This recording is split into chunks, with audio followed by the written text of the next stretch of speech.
For 3 months, the Tampa Bay Rowdies were unbeatable, 13 games unbeaten to start the championship season. That is until North Carolina FC came to Al Lang Stadium and ended the historic streak. Now, 74 days later, it's the rematch on Wednesday Night Soccer.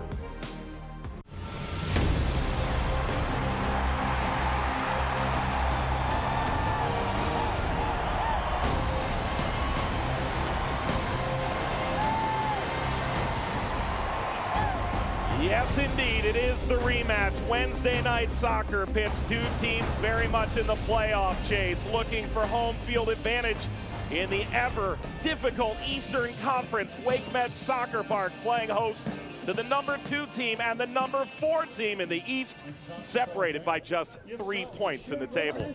Hello, everybody. Welcome to Wednesday Night Soccer. Mike Watts, Devin Kerr on hand for the call to this one. Typically, home field advantage is a great thing for North Carolina FC. They've only lost once at home, so it stands.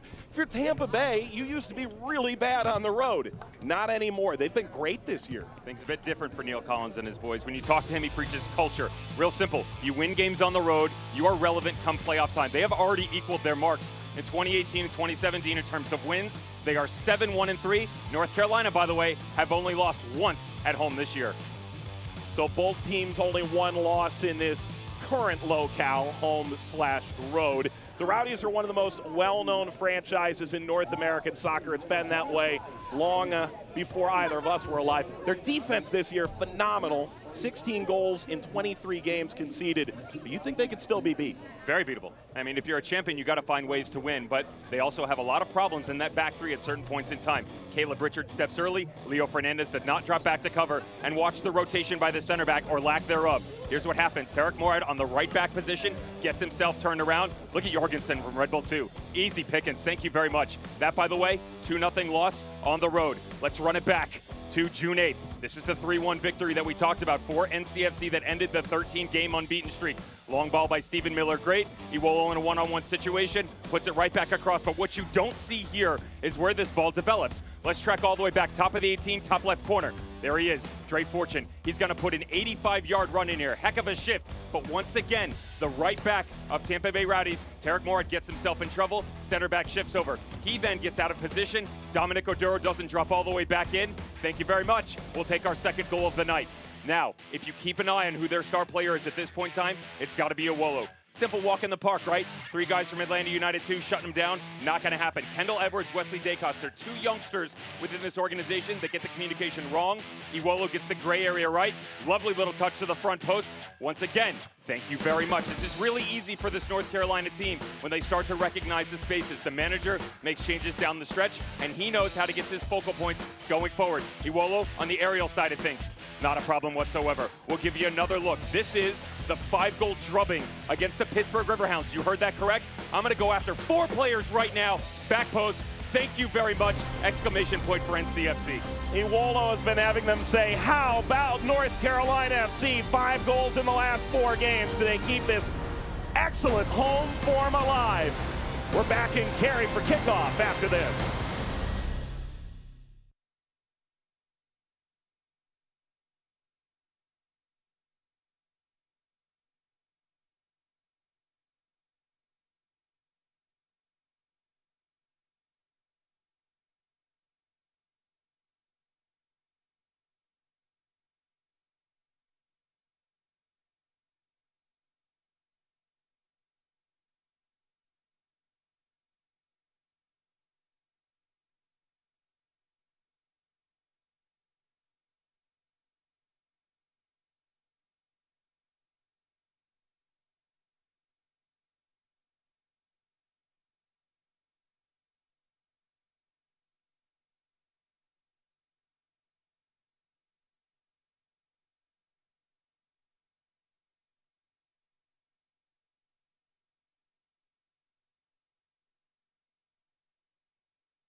for the Rowdies, their first time playing in 10 days since a very disappointing loss at home for North Carolina. Thrilling win on the weekend, and they're back at WakeMed Soccer Park in Cary for Wednesday night soccer. Let's take a look at the lineups, Devin.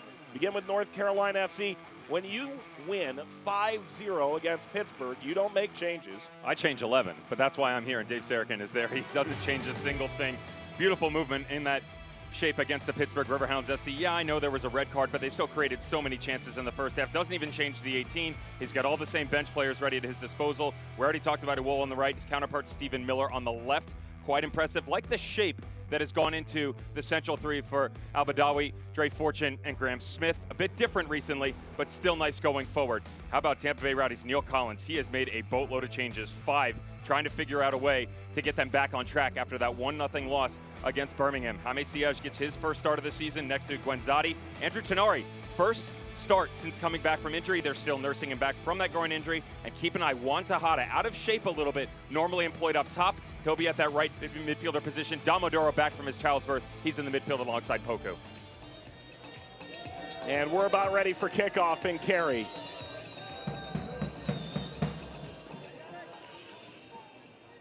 Referee takes a look at his watch. Michael Radchuk gets us underway. Wednesday night soccer. North Carolina can catch Tampa Bay in the standings with all 3 points, as they are 2nd and 4th, respectively, in the very crowded Eastern Conference. The feet of Alex Comcia. Smith. I mentioned him heavily in the open. Iwolo. Cross knocked away. Justin Renix up front, the star at the U20 World Cup over the summer with that game winner against France. Corner. The conversation with Neil Collins was, what do you think this game will look like compared to the one pass? He said, I think they're going to be a lot more aggressive. North Carolina FC immediately opening 30 seconds. You see him trying to push the pace a little bit, going after that right side. Corner, North Carolina. Away by Oduro. Comcia. Carolina FC under-23 player, first team All-American at North Carolina, out of the reach of Renix. And we get a better look at Macklin Robinson. Here's Comcia out of North Carolina. Robinson, 5th start of the year. The biggest compliment Neil Collins had for him is we really haven't missed John McCarthy all that much. We haven't had to talk about it. That's a good sign. That's a heck of a statement coming from the manager, from any manager, but especially Neil Collins with the squad he's assembled this year. McCarthy might be, and I use that term quite lightly because his counterpart, Alex Tambakis, may have a say, might be the best team goalkeeper in all the USL Championship. And yes, this is a good defending unit as well, but the amount of times that he's been able to bail them out. So for Robinson to step in and not miss a beat, that's really saying something. Play for me, Wolo by Caleb Richards. Wawo Poku. Up over the top, Tambakis slides over to grab it. It was the first signing in Atlanta United's history. Never found his way into the mix there. Let's get this out of the way right now. One of the gentlemen who was featured, not necessarily directly, but indirectly in the open was Tariq Mourad at the right back position. Next to Caleb Richards, by Diakite. He is obviously not in the starting lineup. He can come off the bench if Neil Collins needs reinforcements. It's been that right side that has been attacked a bit more than regular recently. You get guys like Stephen Miller, Aaron Guillen coming around the outside, working in conjunction with each other, especially that direct transitional play, long ball stretch at 30, 40 yards. That's where they get themselves into most trouble, tracking back and trying to reassemble themselves on the defensive side. Diakite. Richards. Runs to Comcia. Never did get out. Smith. And maybe they can get out and run and unlock Miller.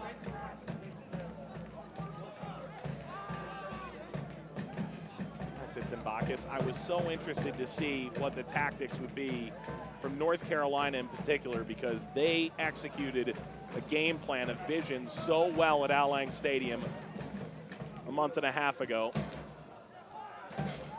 Shots 18-4, possession 60-40. It wasn't the team that had more opportunities that got it done. It was the clinical team that defended in a very tight shape in North Carolina that went away and won on the road. Pretty remarkable. There's something to be said for that. You're not always going to be on the front foot running at people, winning 5-0 against a team like Pittsburgh Riverhounds. Challenge from Kone. That's the second straight week where Miller has gotten a nasty looking challenge. There's a nasty one coming off the line last week against Pittsburgh Riverhounds, opening 15-20 minutes, and all those opportunities they created. Just a bit of momentum rotating through. The trailing boat of Kone just catching Stephen Miller. And it is interesting that you go against two teams in successive weeks that pretty much play in a 3-5-2 type philosophy. Difference between the Riverhounds as they sit there outside wingbacks much deeper on the defensive side of the ball usually. They are going to need help in Leo Fernandez and Juan Tejada. We've already seen Juan Tejada tracking back to help out Kone. Caleb Richards is more than capable by himself in one-on-ones, but that right side has been the area that has been exploited. Guenzati for Tejada, young player who's excelled right out of the preseason. And forced away by Miller. Trouble brewing for Guillen, but he's won a goal kick. So you see a team just over 2 months ago, June 8th, we talked about that. 3-1 victory, very well done by North Carolina FC. Then you see another team just last week. Again, similar formation, philosophy is a bit different. Turn things around, have to deal with short rotation in days. Right there, main man Dave Sarakin, quite confident in his actions, saying, listen, I'm not making any changes, really proud of the boys. And to be honest, might have been not necessarily their best opening 45 minutes so far, but the most that they've created without finishing chances off. That's how good they were in the offensive third.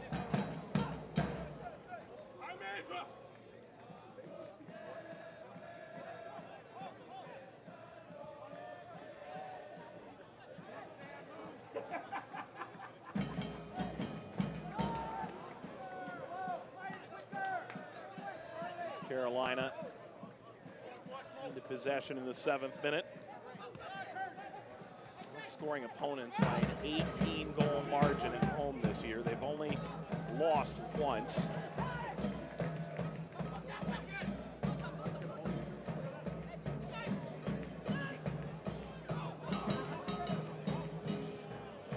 Brotherton goes back. Bacchus with a classy knockback. And Brotherton, the New Zealand native, and the full international for Guillen. Polku. Grabbed by Miller. Miller for Iwolo. Richards got there in time.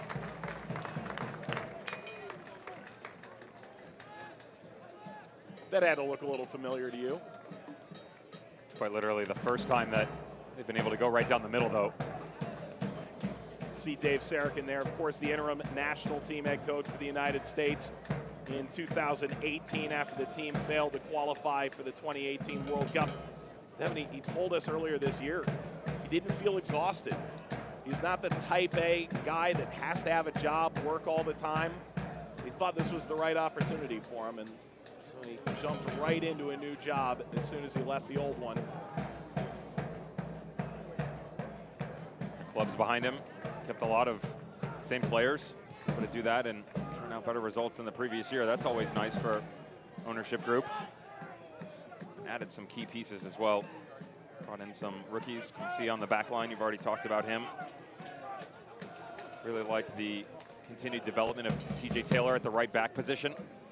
He just recently added some depth there, and not only Manny Perez, who's moved into the midfield, but Colton Storm, former Sporting Kansas City man, has come in.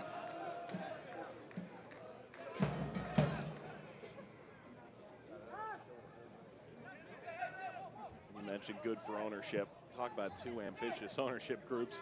Steve Malik's pretty excited about some plans for a new venue in Raleigh, and Stu Sternberg in the Rays organization buying the Tampa Bay Rowdies from Bill Edwards over the offseason.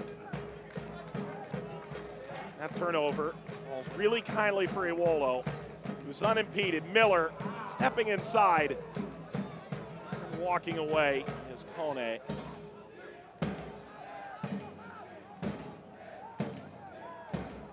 Gonzatti acting as the point man. Fernandez did not feature last time these teams met. Fortune. It's Miller. Renix. Miller leaves it off. Fortune. Locked back.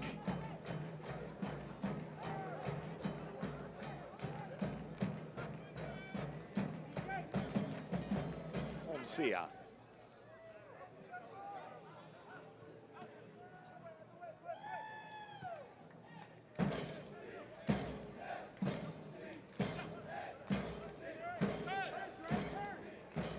Fortune.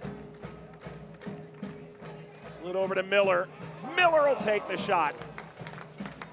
Now 10 minutes into a matchup that about a month into the year we became quite obvious that it was going to be a really good one for Wednesday night soccer. This maybe the first decent look on target. We showcased the space coming through the open on the counterattack against Tampa Bay Rowdies back in that June matchup. But when they put the ball on the deck, knock it around from possession style, that is where NCFC is at their best. That's a really good look at it, where they're patient, moving into the final third, rotating into out, and just keep an eye on the space in behind Justin Renix. You've got Graham Smith sitting quite deep. You'll have Al-Badawi and Dre Fortune in the middle. There's going to be about a 15 or 20-yard gap. They have to find a way to occupy that, whether it be Renix tucking back into it, Stephen Miller cutting across the middle. That's exactly what you just saw in that chance. And even Iwolo on the right-hand side. They will use the outside mids to rotate a bit there and keep the Rowdies second-guessing. There's the deep line, Graham Smith. There are a lot of different ways this midfield can line up depending on the personnel, Devin. You were really keen on that this week. We'll take a look back at what they've done. At the beginning of the season, they did toy with a 3-back for just one match. Come see it like that coming out of North Carolina FC, but it's always been 4 since then. They've got flat 4 in the middle, sit 1, they'll sit 2. And quite simply, I said, Dave, listen, if you have all of the toys to play with, what does this look like going forward? And he said, to be honest, I like it when Graham is sitting. That gives me an opportunity to get Dre and Nazmi an opportunity to get closer to goal in a more attacking position. Makes perfect sense. Richards again stands in the way of Iwolo. It's been a really nice start for Richards, the 20-year-old Englishman on loan from Norwich City.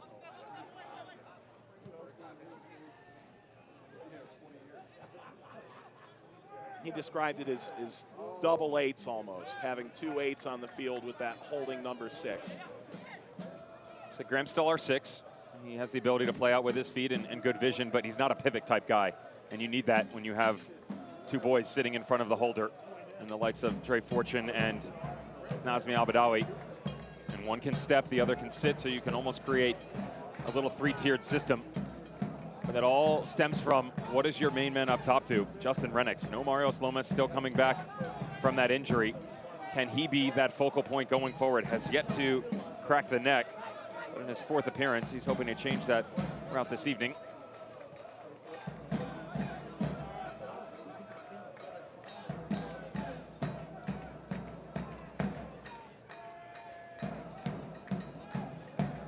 Poku.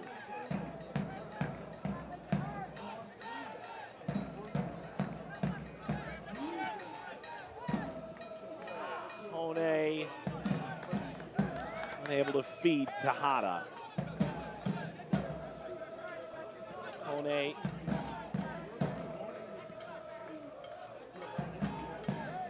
and a little bit sloppy here in possession. And Renix may do this all on his own. Renix will certainly try now. Diakite slides down, Renix!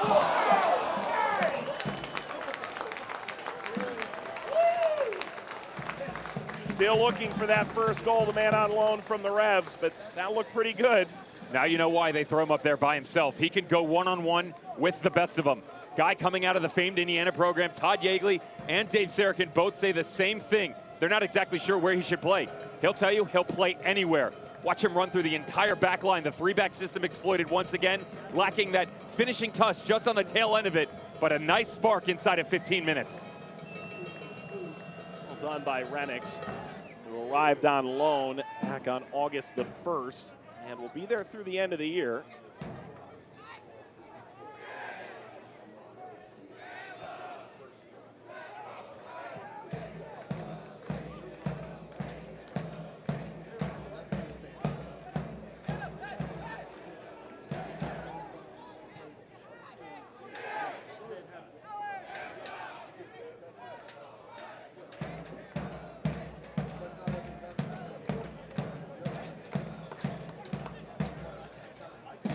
Renix threw his shoe out at it. Came to Kone. Grabbed by Oduro.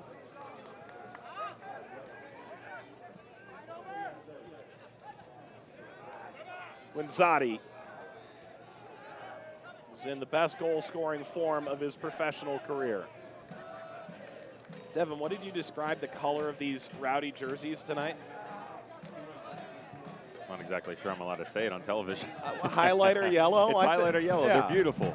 I mean, this is when Nike revamped all of their kind of color schemes years ago. This was the main one that came out. They had that kind of fuchsia-style pink that popped, and some of them faded away. The highlighter yellow never gets old. Nigeria has adopted it. You see Barcelona went after it as well. Tampa Bay Rowdies doing the same thing. They're beautiful to look at. Sort of a commentator's nightmare at certain points in time. Can't really see the numbers, but really pretty stuff coming out of South Florida. I was on social media today watching a spacewalk and thought, wow, they can watch the Rowdies tonight with these jerseys on. That is a handball. Guinzati disagrees. He's pointing to the jersey and saying, can't you see it hit the highlighter?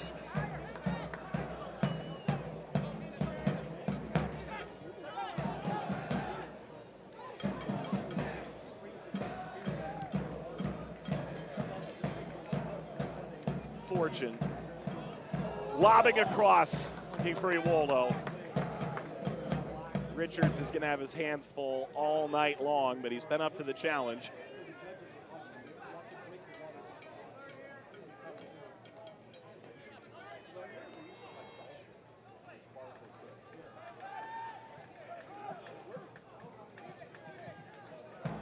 Richards, one of those guys for Tampa Bay where they came out of last year.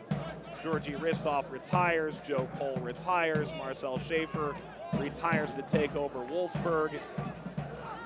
Okay, you're going to go younger naturally, but you get a guy like Richards out of Norwich City, and you must feel like you're holding a lottery ticket. With a 20-year-old, nonetheless. Yeah. He's impressive. When we talk about how this back three is fallible, he's not one of them. No. You talk to everybody around this league. You run at this guy, he does not break down. Zonal marking is extremely impressive. There's the one-on-one type stuff where he doesn't dive in and allows his boys to track back, just maintaining that composition, and then boom, they spring the other direction. Spring they do. Tenari. Siage making his first start of the year. And Miller stepped in. Siage went flying.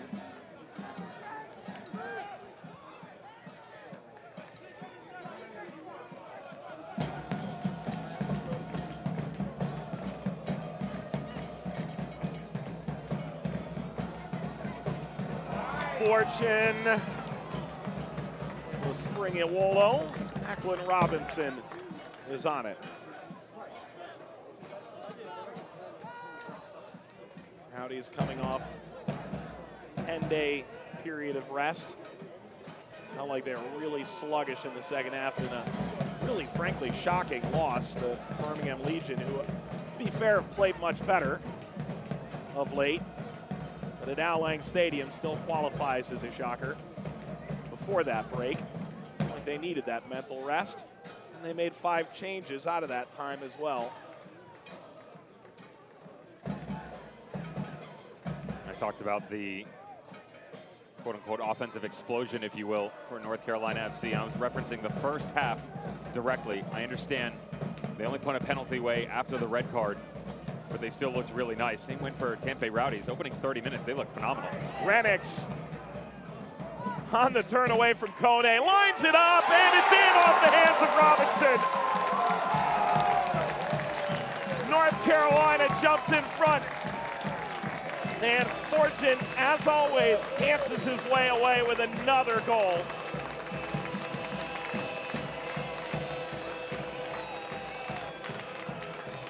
The 7th goal for the North Carolina FC Academy product.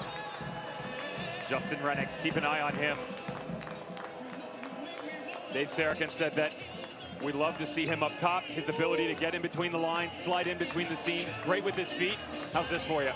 Lovely little back heel going after, you guessed it, the right side of the Tampa Bay Rowdies defense. This one comes from Mohamed Kone, recognizes the late one coming from Dre Fortune. This young man trying to get it going early. That's your player of the week last week. Why not make it 2 in a row? North Carolina FC goal in the 19th minute of play from number 8. I say Dre, you say Fortune. Dre. Dre. Dre. The assist on that goal. Well, North Carolina's got to lead at home. They wanted to get off to a good start, be clinical, and they've done that now. That was the second time, Devin, where Renix pumped the brakes, got the player sliding by, and then did the rest of the work with that player on the ground. In that case, it was Kone. You can just see a disconnect within this system that North Carolina FC is trying to exploit. Justin Renix gets it right. You just drop in front of Juan Tejada, slide to the side of Kone. As you pull him out, more space is made available behind you. Everybody has to rotate over. In order to get this right, every single person has to be on the same page. One person misses, the next man up for North Carolina FC is available. Miller foul by Tenari.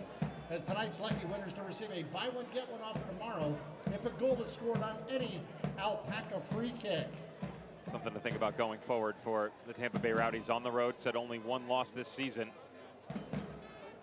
North Carolina FC scoring first, 11-0-2. Forget it, they do not let teams crawl back in. Teams have been only be able to salvage points twice out of 13 matches when the boys in blue have gone in front first.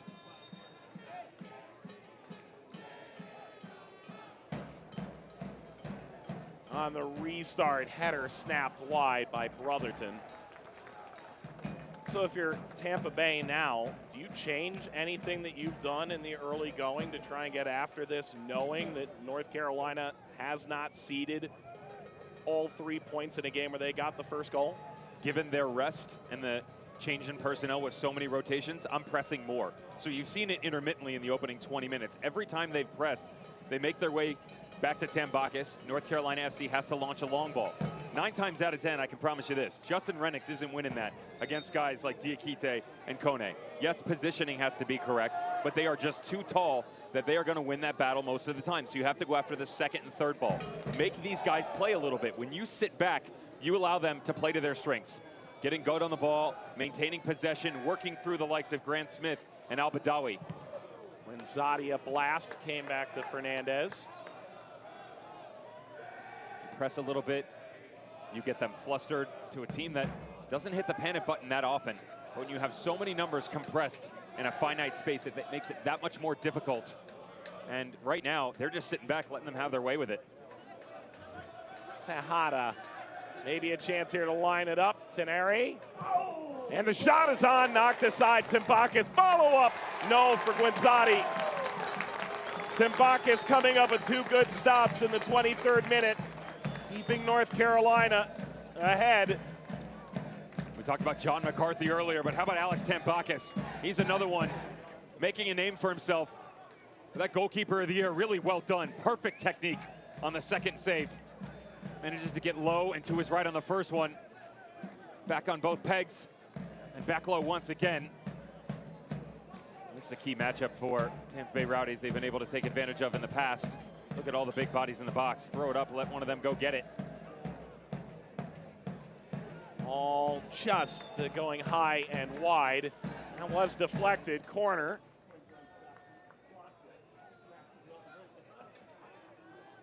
What they're going for there is a quick little 2-man game down in the corner. Pulls one of the North Carolina players out. and you allow secondary rotation coming all the way to the back post. They were trying to find Kone. Not the best ball served in, but second chance nonetheless.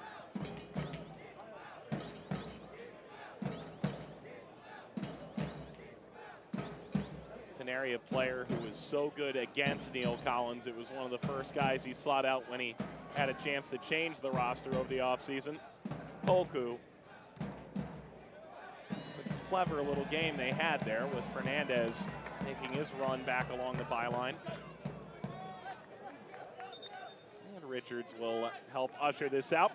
Select is the official ball supplier, the USL Championship, and many of the finest leagues in the world. Since 1947, Select has been the leader in soccer ball quality and innovation. For the latest Select products and special offers, visit SelectSportAmerica.com. Ball's been moving tonight. We're nearly 25 minutes in, and the Rowdies have conceded for just the 17th time this year. This is their 24th game.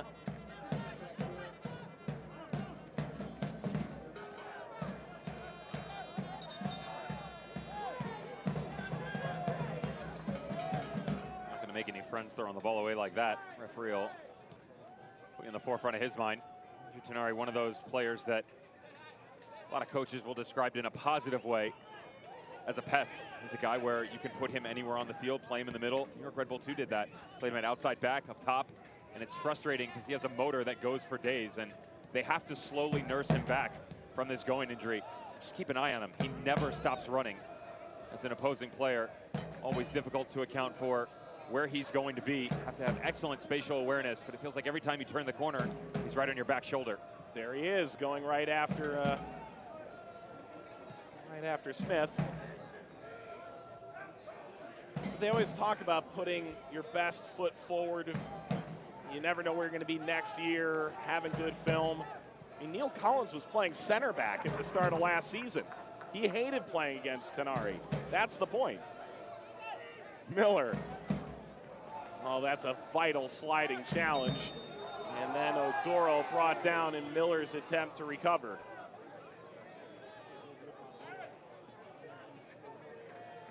Defensively, you have to track back and help out. They need more of it.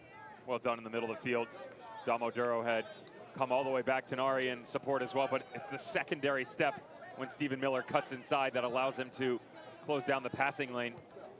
Dom Oduro, who has done so well for this team, playing in that number 6 role. We talked about Graham Smith, but Dom Oduro, no slouch himself, what he's been able to do for the Rowdies this season.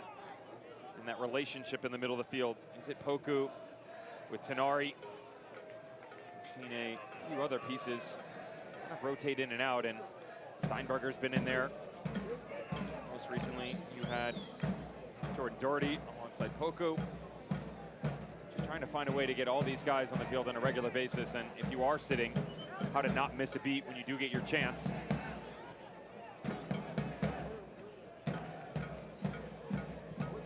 Rowdies swarming in the box. Zadi the target. Hada will watch it bounce away. Hada scored on Wednesday Night Soccer earlier this year against Nashville. Impressive 22-year-old native of Panama City.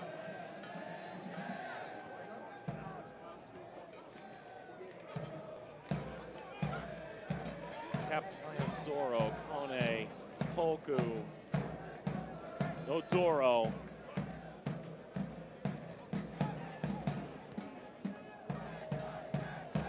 Richards. Fernandez, dynamic as always on the left-hand side. Tikite plays to the feet of Kone. Smith got knocked from behind.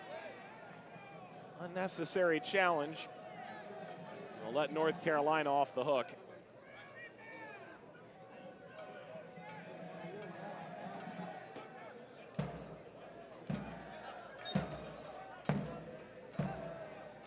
Sam Brotherton stepping up.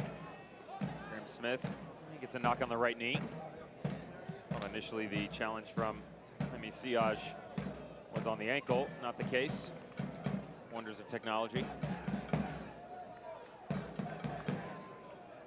Game just losing a bit of air, and bodes well for NCFC. Tampa Bay Rowdies need to turn the tempo up a little bit here. If I told you right now, 30 minutes in, which one of these teams, specifically the Tampa Bay Rowdies, were coming off rest, you would laugh. Yeah. Because they look exhausted. Their energy levels are low, not chasing secondary balls. First touches have been poor. North Carolina FC coming off short rest, game over the weekend. Both these teams midweek fixtures, but Tampa Bay Rowdies have had an extended stay, an opportunity to hit the reset button and figure out what this will look like going forward after a loss. Tejada flicked up by Guinzotti and away by Fortune, the goal scorer. Renix moving further back now, and Diakite is on his backside. That's lobbed into the goal well after the whistle had blown, and Michael Radchuk will calm everybody down.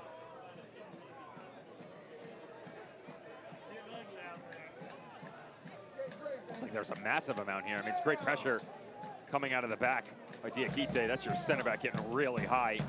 You have to be so careful if you're the Rowdies. I don't mind the presence of the center back to understand where the pressure's coming from, but that's where they've gotten themselves into trouble in the past. If you get that step wrong and there's the quick outlet ball, that's the disconnect we talk about, where there's space in behind. You saw it on the goal a little bit on the rotation back over. We showed you in the open, but you just have to get everything right. Uwolo has the space, got the shot away, and whistles it wide. Deflected out, corner coming, half an hour in. North Carolina looking for their second. Stephen Miller put the pathway down. Iwolo on the right, just following suit here. Well done cutting in on that left foot of his. All bouncing in front, lined back along. Comes to Fortune. It's an appeal for a handball, went unheard. Guillen off this quick NCFC restart. Renix, not good enough to beat Kone. The turn, Taylor. And the referee says play on. Taylor's got a world's worth of time. Brotherton is still playing way forward off that previous set piece. Guillen.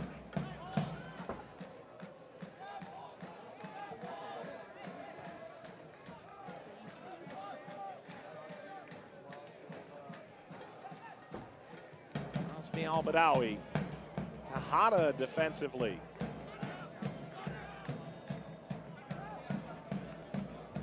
Into space, Poku.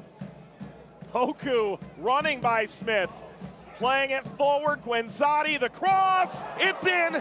Deflects through the legs of Tambakis. The Rowdies have leveled it.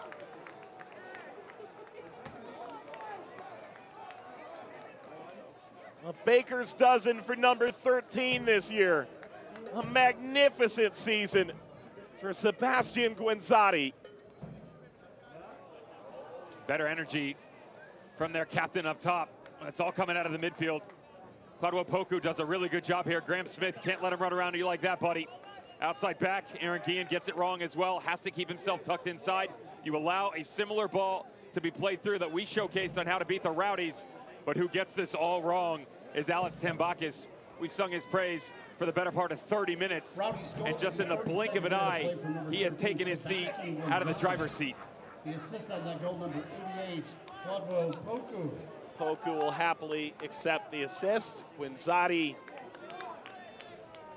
really did look like he was trying to just knock that across, and that left Tambakis in no man's land, didn't it? All of a sudden, your legs are wide to get to the ground, and Neil Collins' side, I'm sure, really doesn't care how it looked, but they did get level here. Keep an eye now. 33 minutes in, you've been flat. You get a fortunate goal on that deflection on the near post. Watch the Rowdies. They're going to come out with much more energy. Guinzotti's going to go after things. Neil Collins is going to tell his boys to turn up the pace.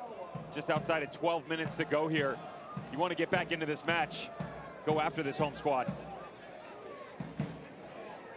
Hey, fans, you can follow the Rowdies or North Carolina FC, the rest of the USL Championship, all season long on ESPN+. It's your home for the USL Championship, USL League One, MLS, UFC, and more. More than 2 million sports fans have already discovered ESPN+. You can join to watch the championship live every week by signing up today, ESPNplus.com. 2/3 of the way through the 2019 season. Believe it or not, it's flown by. Last week we were really given a treat in a couple games. The Phoenix game, exciting as always.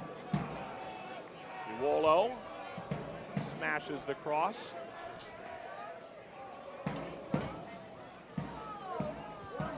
Well, the weather is really starting to pick up right now in North Carolina. The flags are whipping against the flagpole. It seems like it has been 90 degrees plus every day this summer, if you ask Dave Sarrigan about it. He said he knew that it was hot. And I'm sure some Rowdies fans are going, okay, buddy. But 94 degrees for 100 straight days. You kind of paused for a second and said, in all seriousness, really? Is it 100 days? I mean, it's warm. I liked on the tail end of that, you just popping in the background said, Devin's from South Florida, just laughing back there, all the humidity. Yeah. Well, you're part South Florida, part Nebraska. I really don't know how thick your blood is. It's definitely the Nebraska side of me that's still prevalent. I have no problem in the cold weather. Again, I'd rather surf than ski. It's real simple, so. Any day of the week. Well, I'd just rather not burn.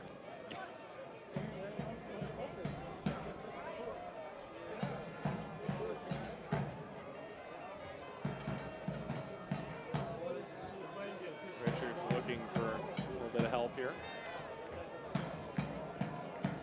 Homsia puts it out. Wednesday Night Soccer on ESPN News tonight. North Carolina jumped in front. Tampa Bay has responded. It was Fortune in the 19th, Winzati in the 32nd. As North Carolina looks to protect their home field where they've lost just once all year. They do get all 3 points. They're level in the standings with the Rowdies. This ball whipped across. And the wind whipping as well has to make that even a little bit more difficult. What ball by Leo Fernandez. Puts this thing on a rope. You see this in training sessions when you want to hit it from distance. Guanzati going to be appreciative no matter what. There's a look at Alex Tambakis. A couple quality saves in the first half. Unfortunately, the deflection got away from him. Just can't allow anything to escape you on that near post. It's the tale as old as time coming out of managers. Always protect the initial side of things.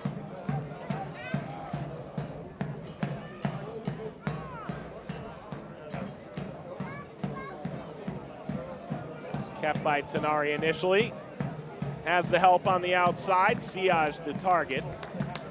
And Fernandez ultimately accept a corner for all that. Devin, does this wind make you rethink the way you take these corners, given that it's now whipping in the face of the goalkeeper on this end when you've gone short the last few times? It's more difficult on this side. Keep an eye on the flags behind the goal. Not only is it at Tambakis, it's pushing to his right a little bit. So when Tenari goes to hit this, it's gonna float. You gotta put a lot more pace behind the ball in order to keep it down. Don't be surprised if they try and go the area route, but real long distance on the back post. Corner caught by Tambakis as Diakite goes over the top of Tambakis. That was the right look here they were going after, and there's not a lot going on here with Diakite. He's never trying to go after Tambakis when he gets it up. There is, in fact, the two bodies on the backside, your center back and Siaj rotating all the way back over. Have to put more air underneath that ball to get it through. Not a lot in this challenge, to be fair. My first thought, the way Tambakis crumpled down, made me think maybe Diakite's head had knocked off of his temple or his forehead. But coming up at halftime, we'll tell you a bit about what's been going on in Supporters Week. Highlights and stats from the first half as well. I'll tell you what's been going on around the USL Championship this past week, including new ownership for Tulsa. Sounds like a really engaged and excited group. They've got stadium ambitions, and good for the Roughnecks, who have watched their logo become something of a social media topic today. copyright infringement, if you ask me. We'll find out. It's maybe everybody can get along. We're going to find out. I think we figured out that I'm definitively not a lawyer, so I majored in a lot of things. But law school is not one of them. If there's one position that acts as a lawyer among soccer players, center back is dead last. I didn't do that.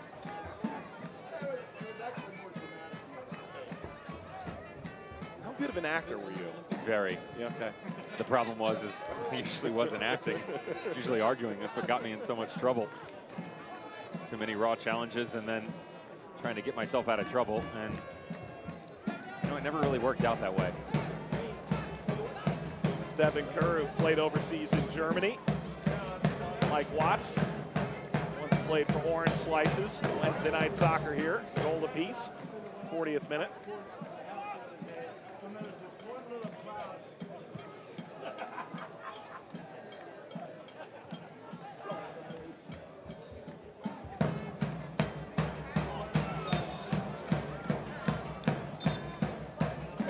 For attention, all NCSC free kicks that I remember the entire stadium would be violent tomorrow if a goal was scored on any Alpaca free kick.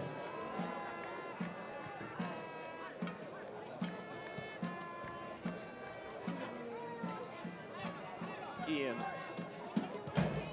Rutherton now.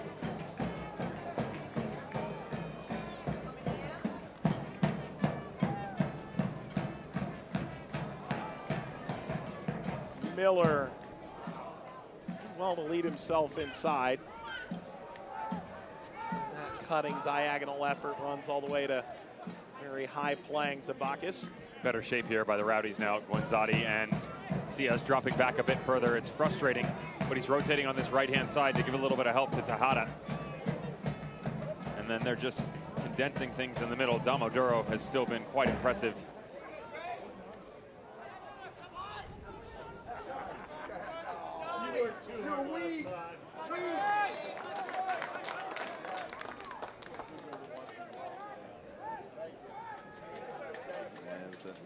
Ciaz there, making just his 17th career start. You and I have been to the stadium in Cary. Really gorgeous place. The clouds overhead are not so inviting. Maybe that kept a few fans at home. The women's ICC was played here this year. The U.S. men and the U.S. women have both played here. Been described as one of the best pitches in American soccer by a good number of players. And of course, home to the North Carolina Courage, who have been the class of global women's club soccer over the last few years under Paul Riley. With their vaunted box midfield, which I always felt like I learned something. I will say this about when talking to the coaches in North Carolina, Paul and Dave Sarakin, for NCFC, I always feel like I walk away feeling like I learned a lot. I don't know if that means much. I had a lot to learn. Ian.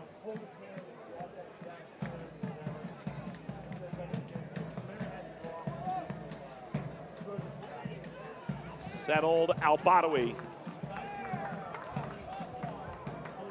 There's frustration by the midfielder coming out. Hasn't had a lot of runs, to be honest. Trey Fortune got the goal in the 19th minute. As Dave Sarakin said that he wants to find a way to get both of these boys on the ball. That's the quick little look, just cutting back inside. As we mentioned, the shape better from Tampa Bay Rowdies defensively, causing the long distance try.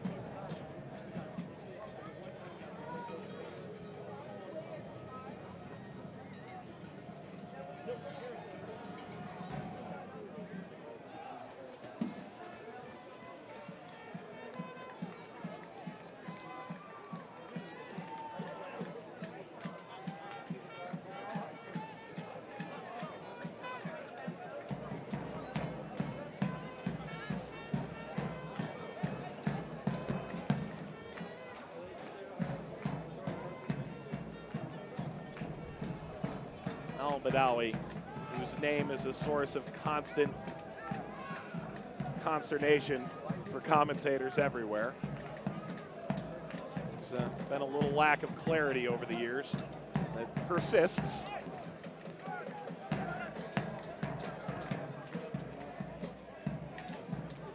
say it any way you want me to, as long as you're paying me. Well, just put you in charge and hope for the best. It's worked out before. Look at the shape of the Rowdies now. Jutanari dropping all the way back in. Juan Tejada right now is basically playing right back.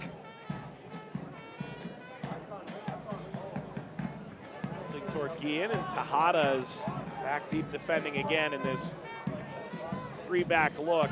He's the wide player on the right in the midfield. He's dropped in quite often and quite effectively. He's come all the way back. You've seen us rotate, not necessarily into a right midfield position, but he's going back and forth with Tenari and just trying to condense the middle of the field a little bit. Four-back system for the Tampa Bay Rowdies, not something you see on a regular basis. And when I mean that, that's a never. As you see Kone rotating back to the outside, and it can be an ebb and flow movement. That's no issue. We already talked about it coming in, how it was an area the teams have been attacking. That's where the goal came from.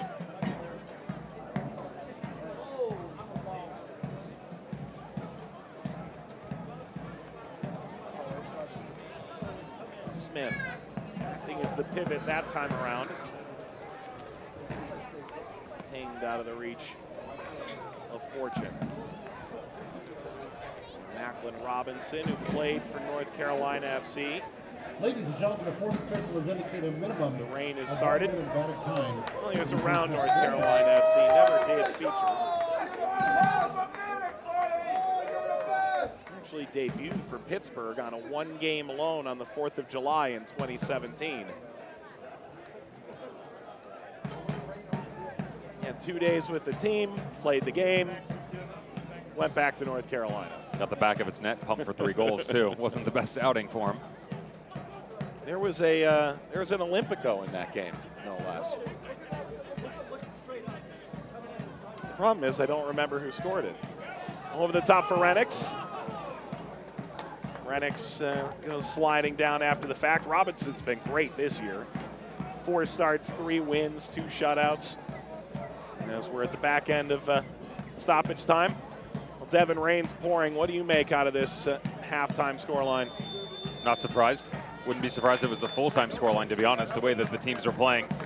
And the Tampa Bay Rowdies finally picked up their energy. We'll go deeper into what they need to do in the second half, but more importantly, their heads are up. They're a bit more lively. That's a good sign for Neil Collins' boys. For Dave Sarakin, got to find a way to start controlling this game better. It's only going to get more difficult for his midfield 3 with the elements getting worse.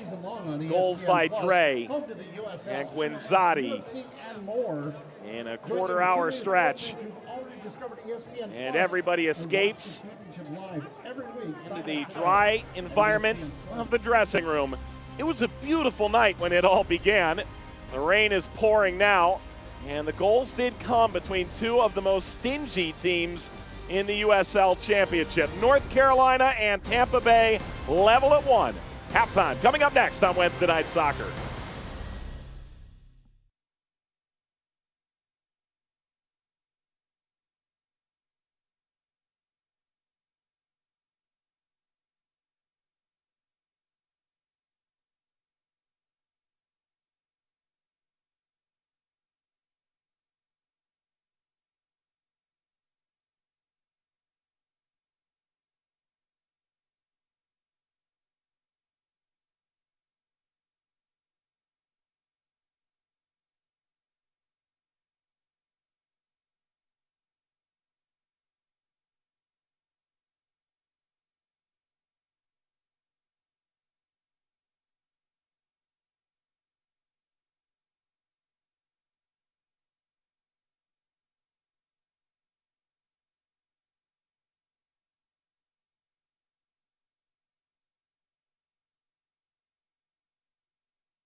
credential their continued support of the new state of soccer.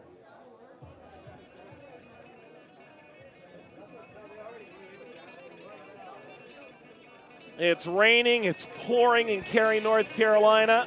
It is halftime as well, so the players get a brief respite, and the fans will head under the cover. For now, it's 1 goal apiece at the break here on Wednesday Night Soccer with Devin Kerr, Mike Watts. It's Supporters Week.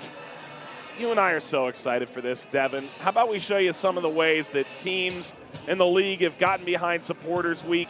Let's start with Martin Rennie. You're always dressed really well. Martin Rennie's always dressed really well, but this week the fans got to vote how well he dressed. Some really impressive stuff, but I'm going to have to stop you there for a second and step in and just say, hey, man, there's a lot of people here at the USL Championship and Vista World Link. You obviously had a pretty impressive weekend, getting an opportunity to engage to your future bride-to-be. We just wanted to say thank you very much for all of your hard work, and we wish you all of the best going forward, my friend. Oh, come on now. Don't do this to me. Good thing the camera's off because we're not hugging right now. I know. Are we still doing Supporters Week? We'll get there eventually. You put in a lot of hard work. Everybody's really happy, man. So congratulations again, and all the best for the future. Well, Olivia and I, we couldn't be happier. So thank you. Thanks to everyone over at USL. We're really excited. So it's halftime here. I'm going to say that it's raining, and I'm not crying. It's a 1-1 between North Carolina and Tampa Bay here on Wednesday Night Soccer as we step aside. Obi charging on, curling the cross. That's outside for Quickly to Watson. Watson going to take a shot. Oh, my. That is sensational from the Irishman. Plays it across and finds the one-handed attempt.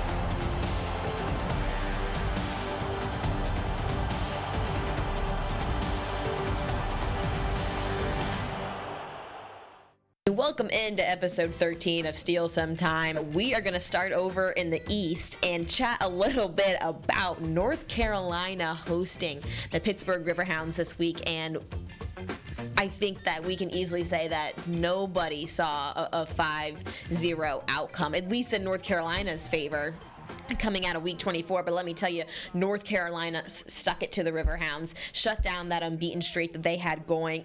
And really, I mean, they dominated play, outshot Pittsburgh 13-5, 8 shots on target as well, which is fantastic. Pittsburgh, on the other hand, didn't have a single shot on target, and I think that's obviously a major difference maker. North Carolina looked good, Scott. Yeah, I mean, the same week Austin Deleuze announces his retirement, he then goes and dedicates a 5-0 win over Pittsburgh to the Oak City supporters. So cool. Definitely didn't play out how I thought it would. Right. And I think that I speak for the vast majority of fans around the championship who just kind of looked at that and said, what the heck's going on with Pittsburgh? Elsewhere ahead in week 25, I don't know how much longer we can talk about Phoenix, but they're giving us no other choice. They're back for another dollar beer night, and this time they're hosting Sacramento. And I'm going to go on a limb here. I'm going to say that this story's different. As good as Phoenix's backline has been, I think this is the biggest chance all season that Phoenix is going to have a run for their money on dollar beer night, going for 15 straight wins. Are you calling I won't make you go out. No, I'll call that. Yeah, I think this you is think it. They're going to lose I or do. draw? I think. I was just going to let you say that the win streak is snapped. I think the win streak She's is visually snapped. hedging right now. Yeah, I see the bullets of the little beads of sweat just starting to she can feel the heat here. She feels the pressure. What do you think? Yeah, I'm going to call it. I think the L comes.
Rain, rain, go away. North Carolina FC and Tampa Bay Rowdies. Yes, still a little moisture, but all in all, rain is dissipated for now with Devin Mike Watts on Wednesday Night Soccer. A lot of news breaking over the last few days. The Roughnecks' new era, as it is a Kraft family that is already engaged from the outset. Really exciting stuff there for Tulsa. And how about Phoenix? 14 in a row. This is incredible. They ever going to lose? I don't know. Dollar Beer Night again on Friday night, hosting Sacramento Republic. That could be the end. I'll tell you what, I'm not saying it is, but the way that rivalry has played out, watch out. Simon Elliott's boys are finally getting it together. Supporters Week, you see it's going on through August 24th. I mentioned this earlier, Devin, before I was so rudely interrupted. Casual day. It's not bad. He can dress. Love these jerseys. The all pink. Respect that. Now, it was the question, what's on the back of his jersey? TKO, I think, is the winner. For Louisville, vote on the best jersey, and then John and Nicholas had some great features. First Lady of Phoenix Rising, Mon McPherson. Very well done, youngsters there. How about that, man? Mike Pendleton is there a bigger man in all the USL Championship? And not on social media or Reddit, that's for sure. And he's surely watching tonight. Mike, we appreciate everything you do. Monica, I know everyone in Phoenix knows we're right when we say First Lady, Queen, whatever it takes. Lights are on. Spotlight the 2 goals. Highlights when we come back to Wednesday Night Soccer.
First half highlights, Wednesday Night Soccer, Rowdies in North Carolina Football Club with Devin Mike Watts. Albonowi plays this forward. Renix does the dirty work. Fortune gets the treat here. Really well done. This is what you needed out of your focal point up top, and Justin Rennicks tracks outside of the three-back system, rotates all the way over to his right, and the right side of the Tampa Bay Rowdies, who have struggled to make amends with what has been lackluster performances on the right side of their entire squad, to be fair. But you tell you what, as bad as it was for the Tampa Bay Rowdies, and it wasn't pretty, they found a way to claw back in. You see Gwenzati on the backside of this 32nd minute, all comes from Poku. Long run down the middle of the field, great ball back across, and then watch Gwenzati goes near post here. Benefactor of a deflection. Regardless, Tambaka should have done better. 1-1 after 45. And 45 to go. Michael Ratchuk sends us into the second half. Flying V from Tampa Bay right out of the break. Trying to push everybody up that left-hand side. Rowdies in second place. They were in first in the Eastern Conference from weeks 11 through 22. New York Red Bulls, too, have usurped them at the top of the standings for now. North Carolina in fourth as they continue to make their climb. Most notably a 5-0 win against Bob Lilly's Pittsburgh Riverhounds, resonating around the league, even if 4 of those goals came after the halftime whistle that came just seconds after a penalty was converted and a red card handed out. Poku. Richards. Fernandez. Oduro.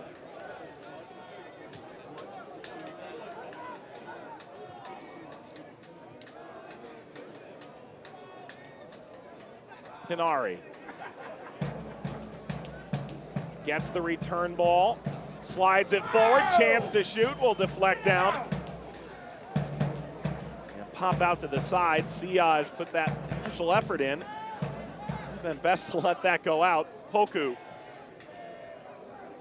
Gwenzati. Hair nicely tied up to Hada. Right off the bat, they're going to let Iwolo go after Juan Tejada. How staggering, by the way, is his hair not being out right now? It's weird, right? It's a totally different look. You got to find a way to be more aerodynamic with the rain coming down. Right.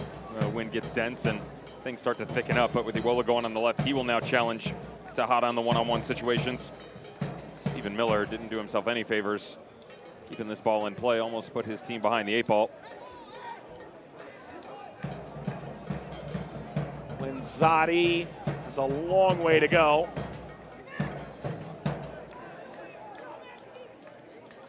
Leo Fernandez. Fernandez again. That got all the way through somehow. Tejada lines it off the outside of the net. We got sped up a little bit by everybody in Tampa Bay neon yellow and the boys in blue trying to get this second half started, anxious to come out of the dressing room. But if they're going to have success, the Tampa Bay Rowdies, it will come from Leo Fernandez and Juan Tejada. Left and right respectively coming out of the midfield. Got to find a way to get distribution out of them, especially Tejada when he can get the ball out in front, run at defenders. Leo Fernandez barely touching the ball in the opening 45 minutes. He is too important of a piece to this team Fans, it's time for not to be involved in the run of play. Everybody in the stadium. Fernandez making his 20th start of the year, has 5 assists to go with 3 goals. From tonight's game to a participating Alpaca and getting He's dealt with some injuries over the last few years. Stony Brook grad on to Reading United, played with the Union for 4 years.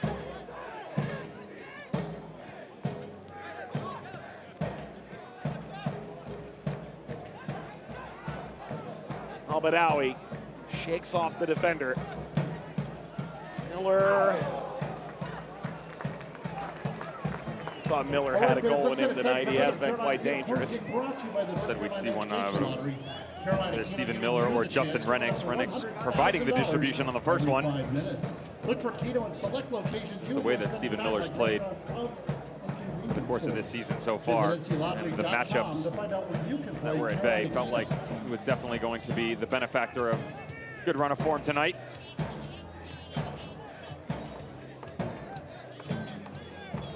Corner for Fortune. That skips in front. There's the goal. He did have one in him. It's Miller, the captain.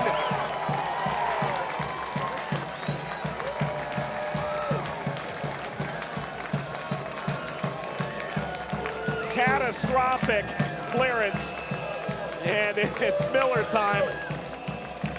North Carolina leaps back out in front. Two massive mistakes have affected this game. Tambakis against Guanzati in the 32nd minute. And how about this ball coming right to the near post?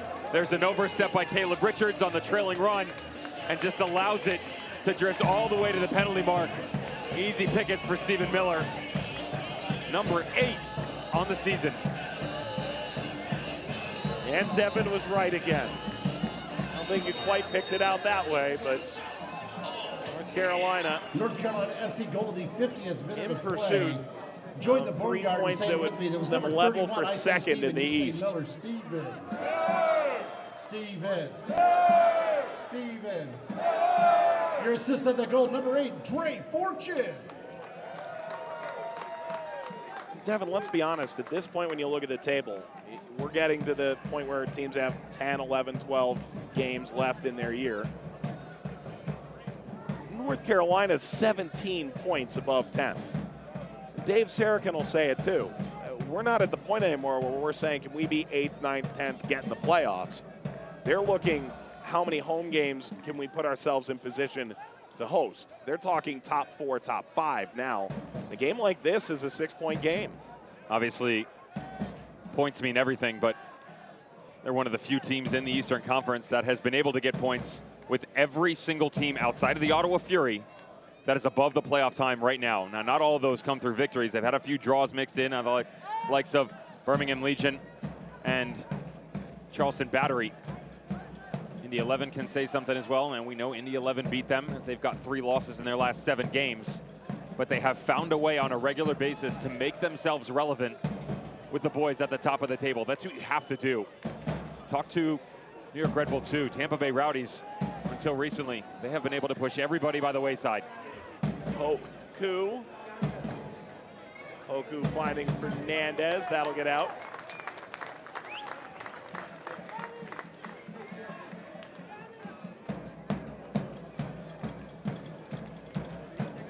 Dave Sarachan looks on. His team had 2 goals to 1. You can get updates and alerts all year long by following your club on ESPN.com. You can search for Tampa Bay Rowdies or North Carolina FC. Click the follow button to keep up with the latest news and scores. Plus, get reminders on your team's next match. Go to ESPN.com now. Click follow for your club.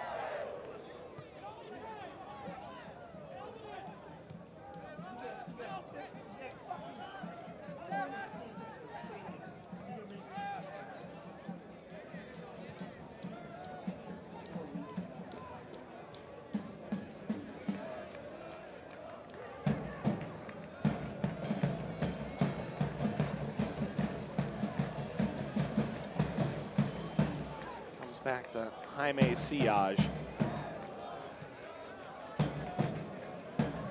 Richards will take that space. And Zadi was certainly onside. Ran right into your living room there. Not many a player that's going to be able to take down DJ Taylor in a one-on-one foot race. This is all going to be about tempo in the second half for the Rowdies on the road. Down 2-1, gave up early goal start of the second half.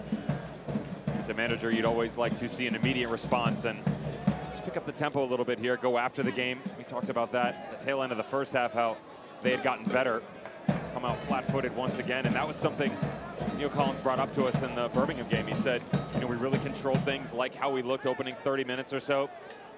Soane's boys found a way to start to put the pieces together. They get a goal just before halftime, and he said, okay, you know, we regrouped ourselves, had a lot of good discussions, and felt like the energy was going to be really high in the second half coming out of the dressing room. Wasn't the case. Found themselves in trouble time and time again. Iwolo nearly found Renix with the trailing foot. Make some noise with the OCS. Kone. Carolina Keto corner kick. Have to knock that out. North Carolina corner, 55th.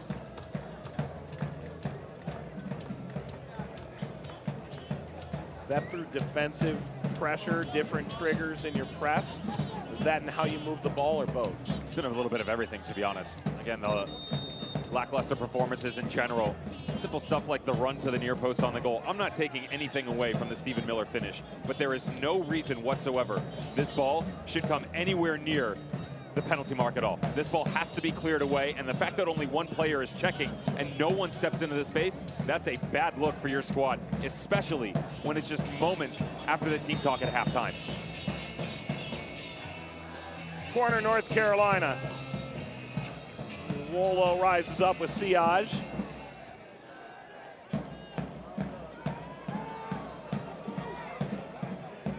Tampa Bay charging forward, numbers coming.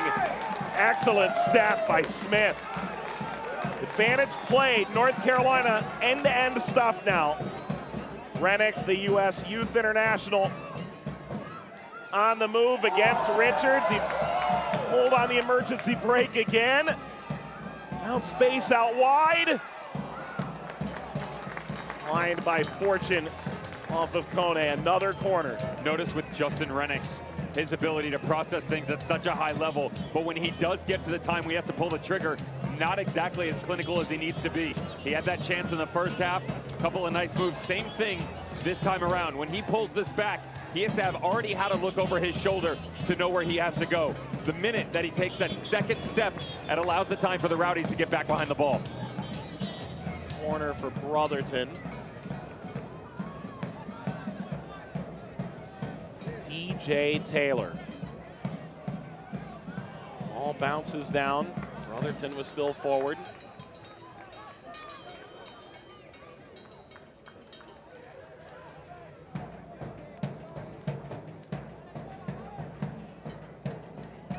At this point, North Carolina just wants to get some consistency, right? Same lineup as last game. You have conceded your initial lead. You get another lead 5 minutes out of halftime. You'd love to put the pedal down, be clinical here. Badawi, Miller, falls well. Whoa! Oh, that could have been spectacular. 5 goals in the last 4 games.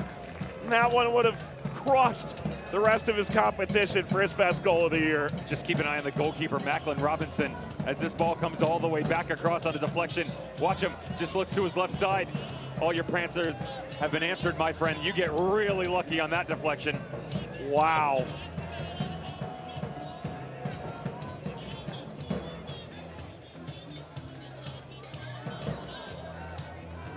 North Carolina charging forward like a 7-nation army. Fortune bouncing off of Tenari. Another North Carolina corner. Devin, I don't know that their actual first ball in on these corners have been all that good. They've been really good at collecting the second ball and making it difficult. Look at all the space, once again, just right outside the 6. That's where the goal came from last time around, and can't get it there now.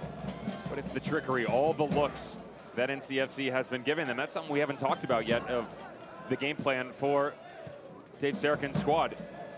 It's not exactly traditional, and I respect it. They are giving them so many different looks where you've seen them slow it down, be a bit more methodical in their actions, try and slowly work it forward.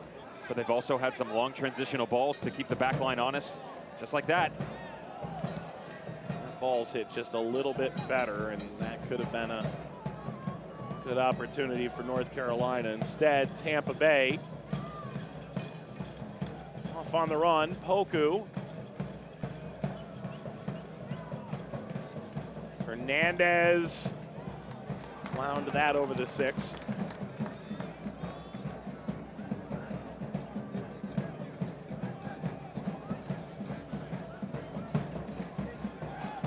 Well done by Tenari to just slow things down a little bit, recognize that the numbers weren't there for them. CFC has moved their line deeper, gives them a chance to dance on the ball a bit more. Now Tampa Bay can move a higher line and see what they can do in a confined space. Siage looking for Guenzati. Bodied off.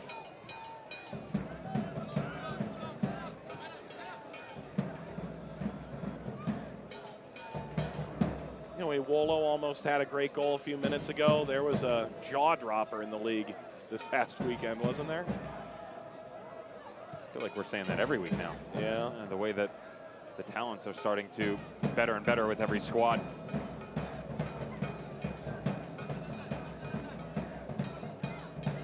It's not just the lone Cameron Lancaster from half field or Jason Johnson on the full volley each and every week. These squads are stepping up, giving you something to think about. Saw Daniel Bruce with New Mexico United a few weeks ago. Mitchell Tainer, the center back from Sacramento Republic. He had a crack from about 30 yards out. That was a contendee. I mean, Edson Partida's running away bicycle kick for El Paso was, I don't care how much luck was involved, and there's certainly an element. Sub coming, Malik Johnson come on for Jaime Siaj. Siaj making his first start of the year. Only played 95 minutes after an early thigh injury. What did you make of his performance? I know you're high on him. It was good, not great, to be honest, and here's why. When they tried to play out of the back, they did it too slow.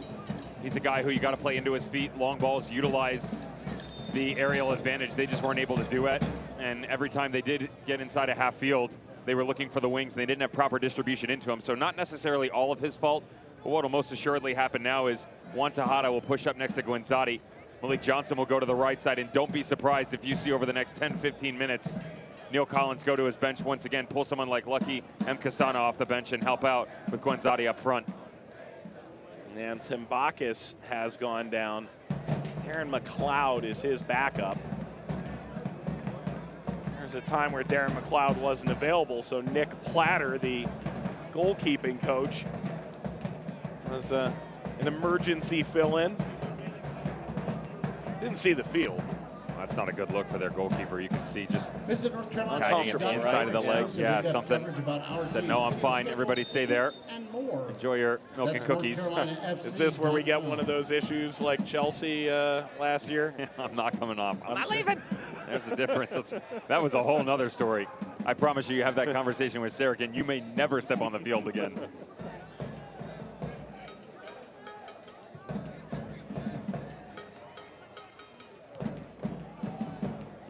Diakite with a vicious defensive header.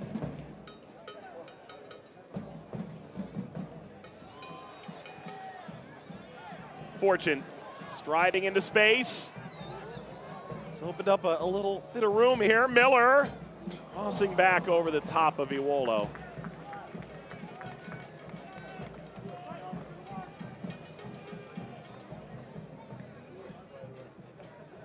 Stephen Miller out of Pennsylvania.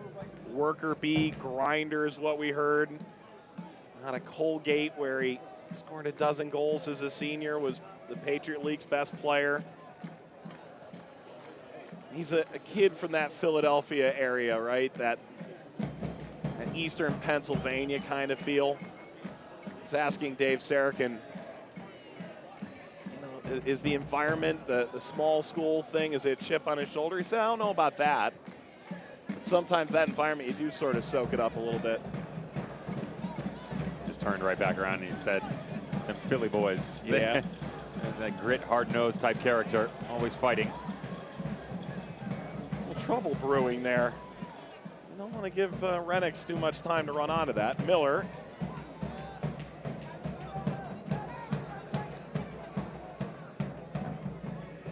Fernandez.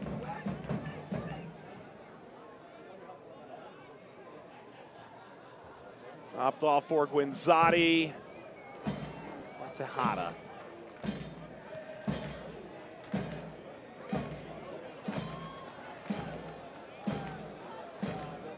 Tejada showing a little positional versatility, perhaps his ability to play at left, right, and center. He's making that streaking run down the middle. Cleared away by Comcia. You got to get him up top. You got to find a way to allow him to run at this back four, and that's not just saying balls whipped in like that. To venture out a little bit, and he can play in a false nine type position. Let Guenzati do the dirty work up top. He can be your goal percher and the last one that gets on the tail end of the crosses. But Tejada is most dangerous when he can venture out onto the wing, create some spatial awareness for his midfielders, and they can create that off balance where it becomes a 2-3 man game and they're running at one defender. This is a group that did make some significant changes, retooling their strike force mid-season. Chance here, Tejada bounces down. Good block by North Carolina. And will run away from Johnson.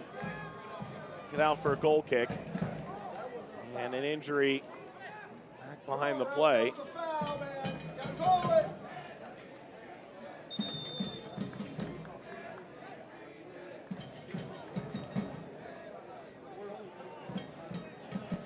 Michael Radchuk just going to have a conversation here, and Willow not exactly sure. He said, ref, have a look here on this spot on my hip. Didn't like the challenge that came in late.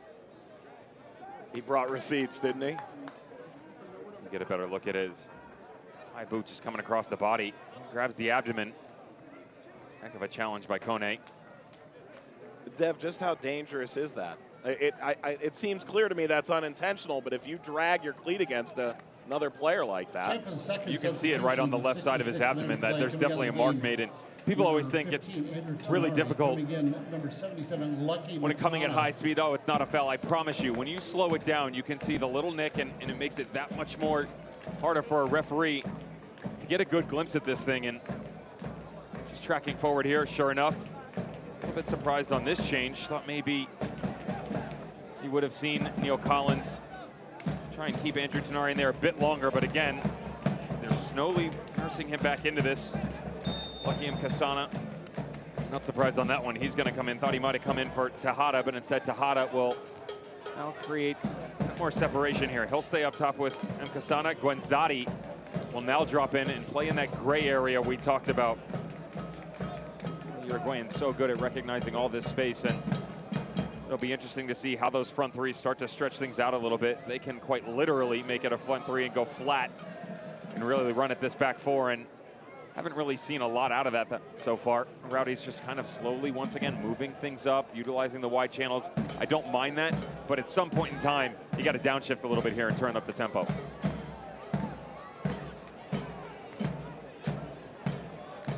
Back by Renix, advantage played by Radchuk, the referee.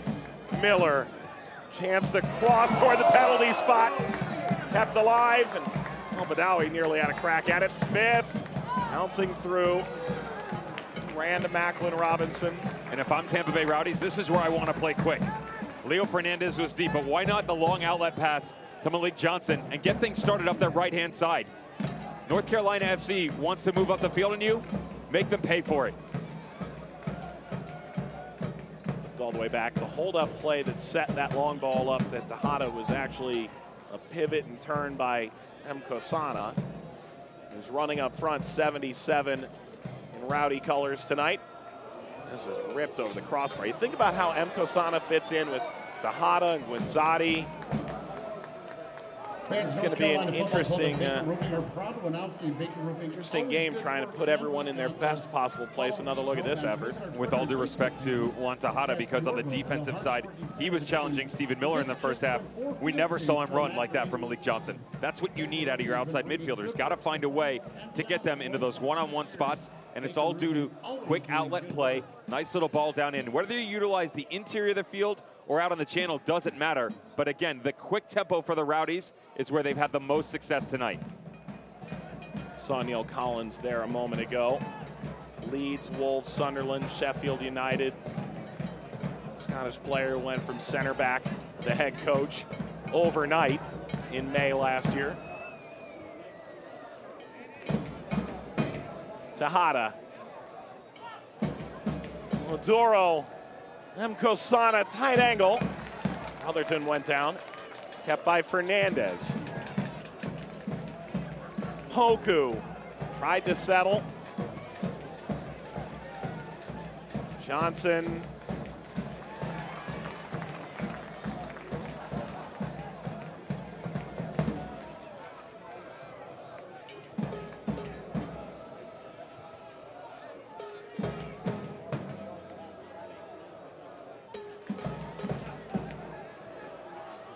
Maduro for Poku.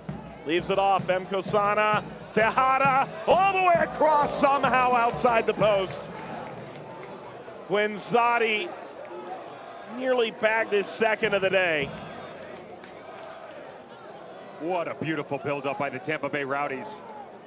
Just look at the quick little touches, tight spaces. M. Kasana on that backside has the wherewithal to recognize Wantahata going to rotate back over, exactly what we talked about. Allow that run to develop. And Guenzati, outstretched leg on the backside of things. Just can't get it on that right foot of his. Really difficult to bring this all the way from the initial side of the goal and then the backside of his right shoulder. Tambakis was deeply in trouble. Holmesia.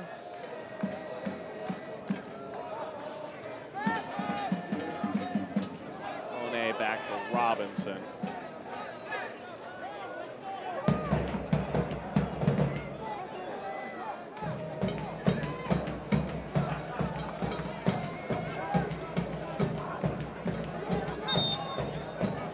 Manny Perez, who signed for Celtic, loaned to North Carolina, steps in. A guy who played in the Research Triangle region of North Carolina at NC State. Number 15, Justin Renix. Placing Justin Renix. Substitution for the 71st minute of play coming out of the game 15. Coming in number 2. Two really It's interesting Manny young Perez. players to keep an eye on for the future.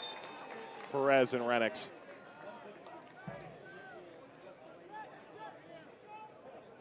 I'm genuinely excited to see what evolves for both of those players, Dev. How about for Manny Perez, who immediately gets stuck in. Look at him go.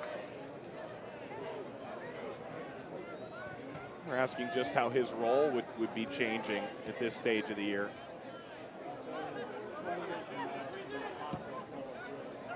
For me, it's a guy who primarily an outside marking back for George Kiefer at NC State. Dave Sarakin felt like his efforts could have been utilized in a different area. Started the season an outside back, but only used him twice there. That's a rough challenge. Immediate yellow card to Diakite.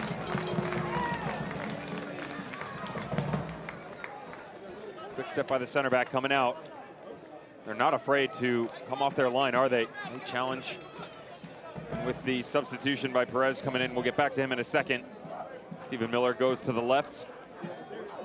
Willow comes up to the number 9 position. And Perez, he's a guy who, into the midfield, actually quite impressed with his distribution. The kid whips in a ball with the best of them. But another one of those youngsters, like Efrain Alvarez of Los Dos, Los Angeles Galaxy 2, who are eligible for the United States and Mexico.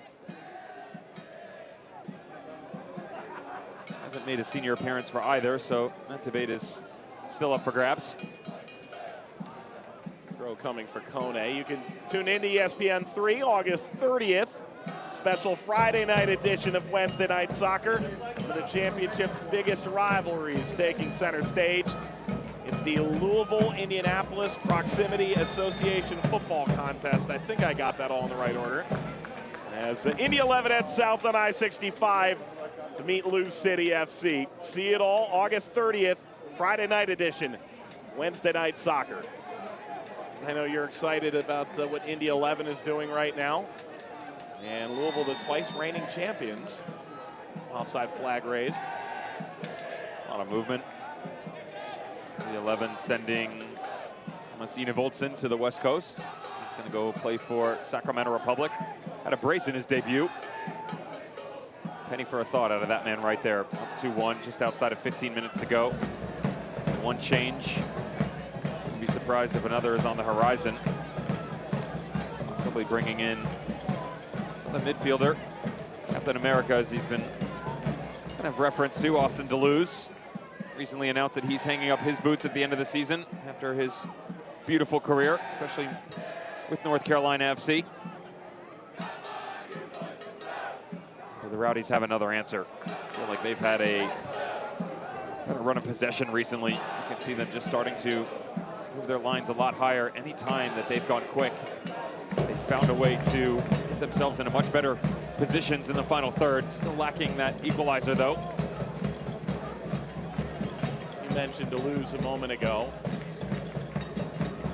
As Tampa Bay charges forward nearing the final 15 minutes of the game, he announced that he would retire at the end of the year a little over a week ago saying that it was indeed time, but his Playing for Pride campaign has made ripples across the entire North American soccer ecosystem and has done some really good work.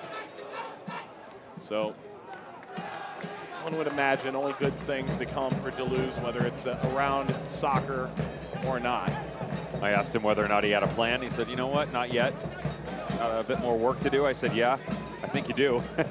Coming down the stretch of this Eastern Conference season and, of course, moving into the playoffs. Was an interesting little back and forth conversation between his Twitter account and somebody else, and it had to do with the local movie theater. They made a reference to him and he said, you offer me a job? He fit right in. Odoro splays the ground. I'm all for free popcorn, of course, you know that. Wolo making that run through. Perez. Miller continues to charge ahead. Perez at the byline on that cutback. Perez. It's Andy Wolo!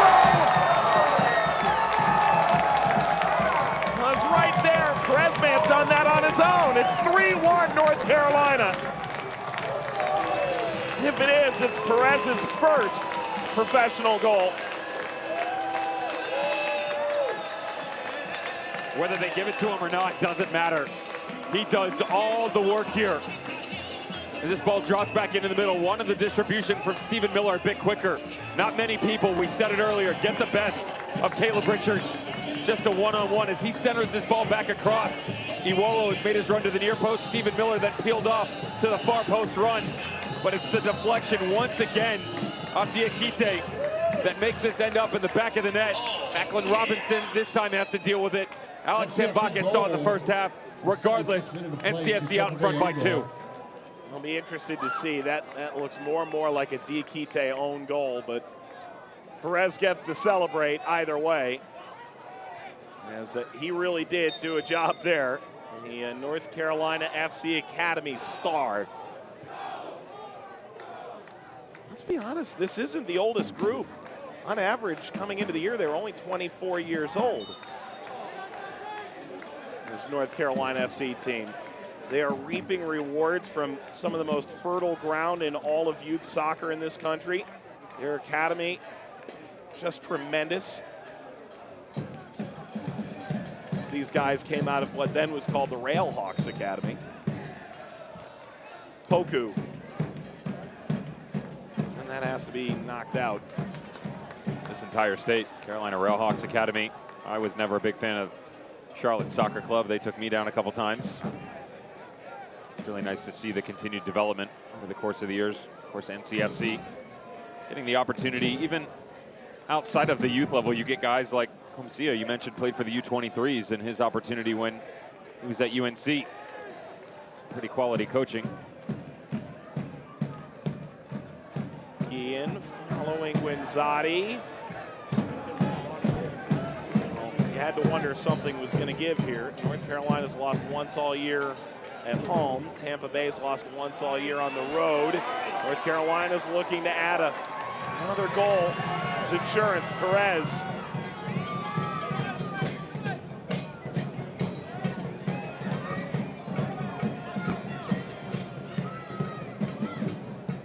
As of now, this is a statement by North Carolina. Oh, wow! Taylor levels it off! Miller!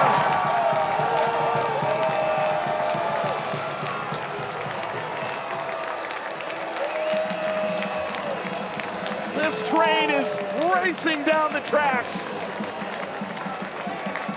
And North Carolina looks like they'll finish the night level for second in the East. The beautiful rotation out of the outside backs, always ever present with Aaron Gein and DJ Taylor.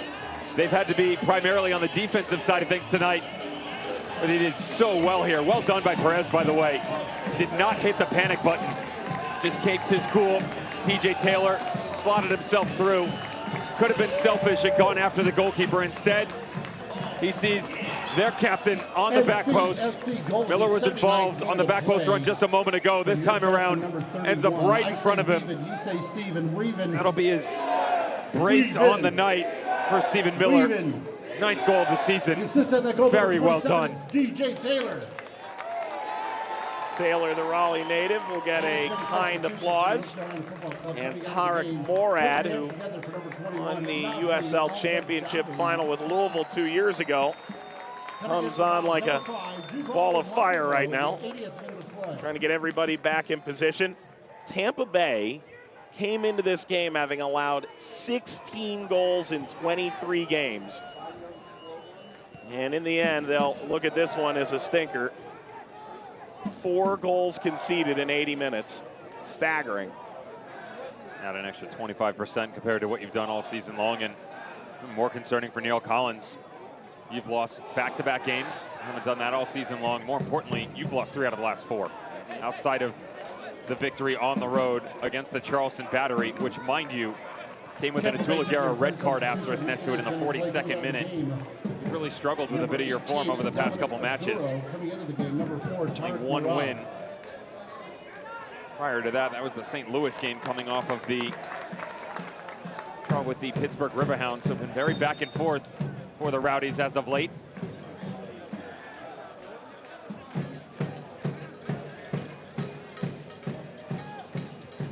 So often we hear from teams that playing every 3-4 days can really be brutal, and it can.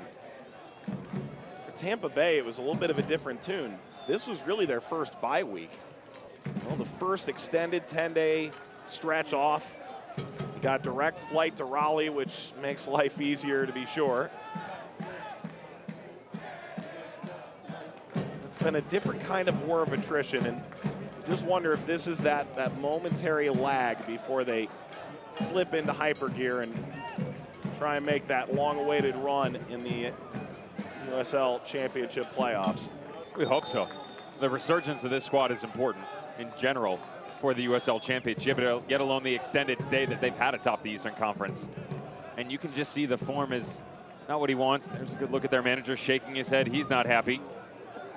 You have to understand that something is off. 82nd minute, I get it. You're down, you're probably out. 4-1, is it the knockout punch? Well, we've seen some comebacks in the past. It'd be really difficult to do in general, yet alone on the road. But the substitution you're making, you're bringing Damodar off, and Tarek Morad's going into the middle of the field. He's not a holding midfielder, and so it's kind of waving the white flag saying, okay, let's just get out of here unscathed in terms of the final 10 minutes. We'll go lick our wounds and pour a little salt on them, get back to work. Remember, they have to turn around and immediately go have a game this weekend.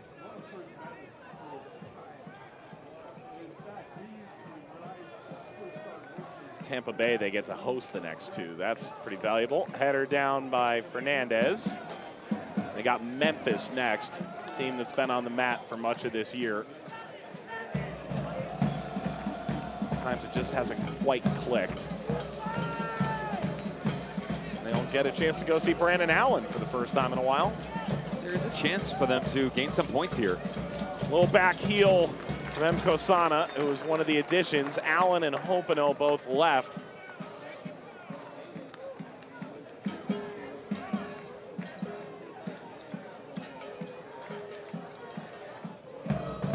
It's a repeat of the 2018 USL Championship final. A little air out of the ball.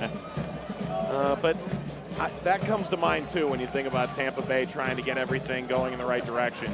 I appreciate that despite the fact they have played so well this year, they looked at their roster and said, Emko Sana's a better fit for us right now than Antoine Hopino is, right? Brandon Allen isn't the right fit for us right now.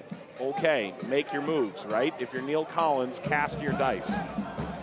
How impressive was it that not only was he able to do it, but do it with what you would have to call a rival, considering it's Lou City at the top of the East again. But it's funny because right? He kind of, to be fair, John Hackworth was a season ticket holder for the Rowdies when he was living down in the St. Pete, Tampa area.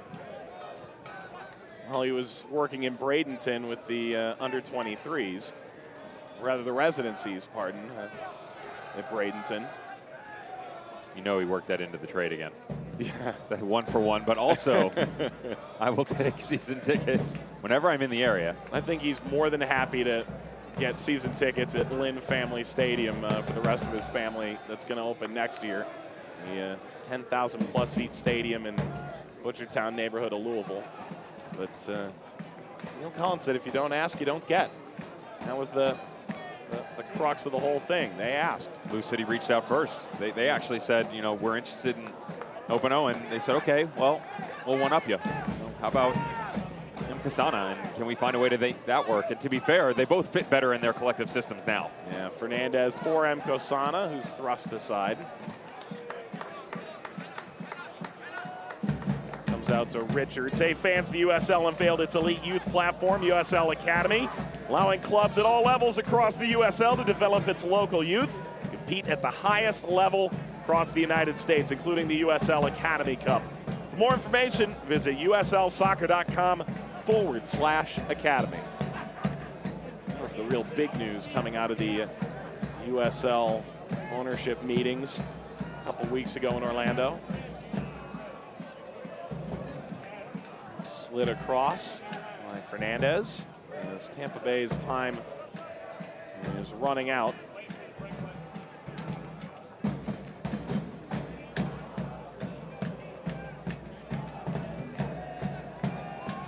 Crossed, looking for Tejada.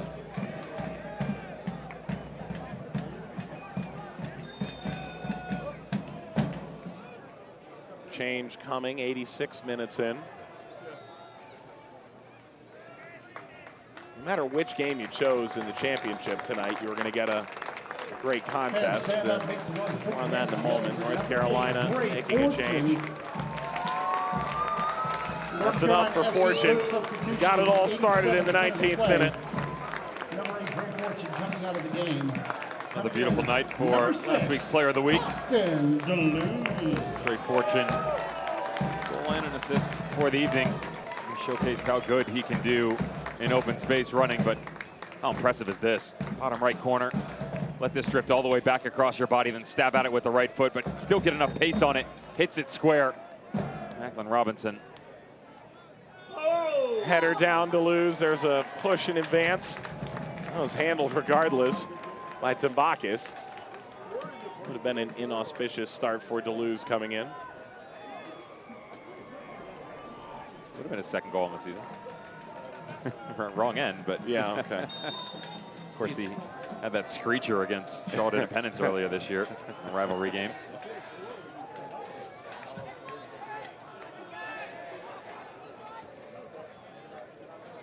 We can move Deleuze a little higher in some of these games moving forward. Anywho, Nashville and Red Bull 2 featuring tonight as well. That game continues after we're done. It's 1-1 at the halftime break. Red Bull had equalized. There's Deleuze, who's played over 12,000 minutes in his professional career. He's only 31 years old, the native of Winston-Salem. He is, quite frankly, a perfect poster child for this franchise. He's been there since 2012. He was a first-round draft pick of New York Red Bulls in 2010. He'd spent 21 games in MLS and then became part of this actually Carolina, now North Carolina organization. Has led them to some really special moments over the years. It's going to be a really well-missed guy who hopefully sticks around in the community. A Wake grad as well, Wake Forest. I was just about to say, lest we forget the collegiate level, what he was able to do. Of course, a national champion back in 2007.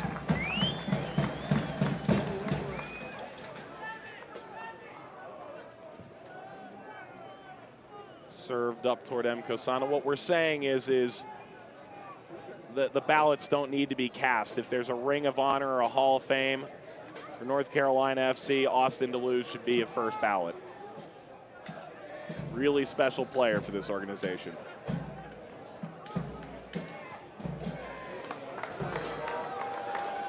Well, North Carolina give their fans one more thing to cheer about. Kite goes back. An impressive stat we talked about earlier, just going to get a bit deeper, and CFC will go to 12-0-2 when scoring first. How about the Tampa Bay Rowdies? The defensive exploits have been NCFC this year, especially in their two matchups. Fernandez, that's hit on a rope. Came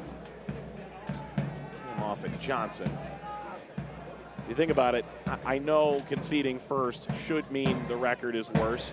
They've never won this year. They're only once when they've conceded first. The other thing to think about is offense has gotten better. The defensive shape struggling, to be honest. This will only be the third time they've conceded 2 or more goals in a game, something they pride themselves on. Both of those, by the way, were the losses that we showcased. The Red Bull 2-0 loss, and of course, the June matchup, 3-1 against NCFC at Al Lang. Header in. Tejada dives down, picks out a corner. Rowdies right at 90 minutes, pull one back. Complacency coming down the stretch for North Carolina FC. They just switch off, and here's the frustration by Tejada. He knows it's a goal, but too little for too late for the Panamanian. Fernandez, we said that really lacked the ability to put this in dangerous areas all night long. They finally get it on a rope. Unfortunately, it's a dead ball situation in the 90th minute. Well done by Tejada. NCFC poor marking.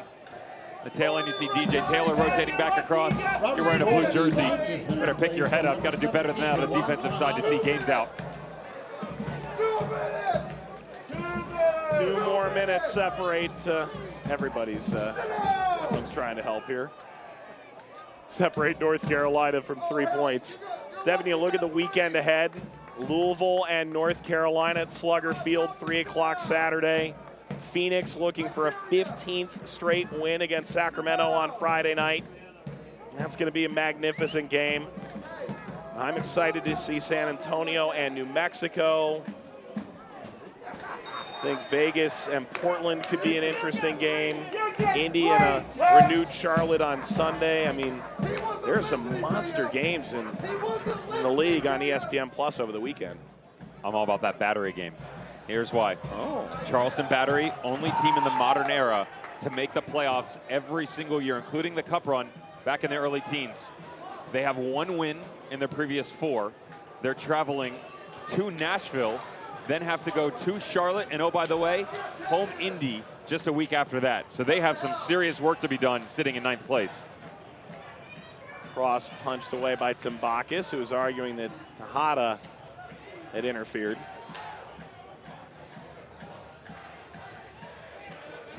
So it's going to be a wild weekend in the championship. League One is also closing in at the back end of their season. And we'll be back on ESPN3 next Friday night. As Louisville City playing host to Indy 11.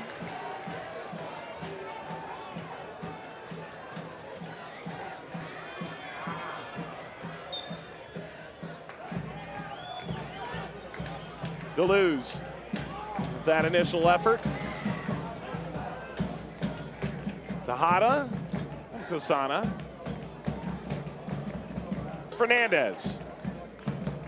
Fernandez whacks that across. And it was wiped away by Timbakis.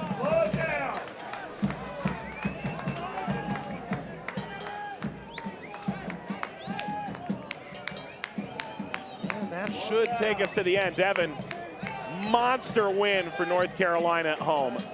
Their home field advantage this year statistically has been outstanding.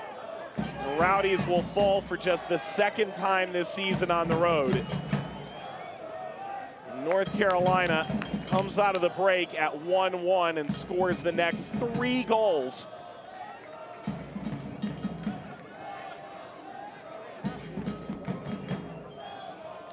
And North Carolina is officially streaking into the final 10 weeks of the year with a masterful result against the Tampa Bay Rowdies in what has to be a major statement win for Dave Sarik's North Carolina Football Club. 3 goals unanswered in the 2nd half to blow it open. They're now tied for 2nd in the East, and they've won 3 games running for the first time this year. This was executed to a T from start to finish for NCFC. You can see the despair on the face of Guenzati, leaned over, frustrated with himself. But this was all the home squad all night long. They did their homework the first time around. This time they just went the Cliff Notes route. had everything to answer when Tampa Bay Rowdies came fourth. It was never enough. NCFC moving to a home playoff position. North Carolina 4-2 winners here on Wednesday Night Soccer. We'll wrap this one up here on ESPN News after this.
Three.